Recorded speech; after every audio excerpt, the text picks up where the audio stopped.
Hi, this is Jeremy Bradshaw from MarineMax in Venice. This is one of our recent trades. This is a very, very clean one owner Boston Whaler 23 Dauntless. So what we'll do, we'll kind of go through, point out some of the options on the boat. This one is located here at MarineMax in Venice. Boat's been fully detailed, came out really, really nice. And the engine, all the service is going to be up to date on that as well. About 268 hours on the Mercury 250 Verado. This one does have the optional ski pole you see here, plus your trim tabs in the back, the Minn coated talon, which makes it very convenient if you're pulling up to the beach or kind of fishing the skinny water. Real nice T-top. The aluminum's in great shape on this. We do have the colored hull as well, the Boston Whaler blue. So inside we have a really nice bench seat towards the back. So it's a great fishing boat, but also it's a great family boat, entertaining because you have a lot of seating.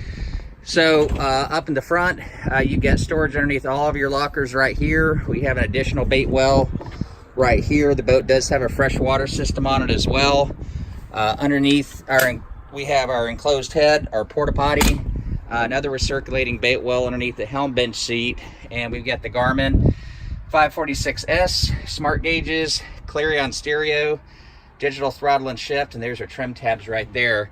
So the boat's in really, really nice condition. So to recap, 2012 Boston Whaler 23 Dauntless, offered by MarineMax in Venice. Again, my name's Jeremy Bradshaw. If you'd like some additional information, feel free to give us a ring here at MarineMax in Venice. The number here is 941-485-3388. Thank you for taking the time. We look forward to talking to you soon. Bye-bye.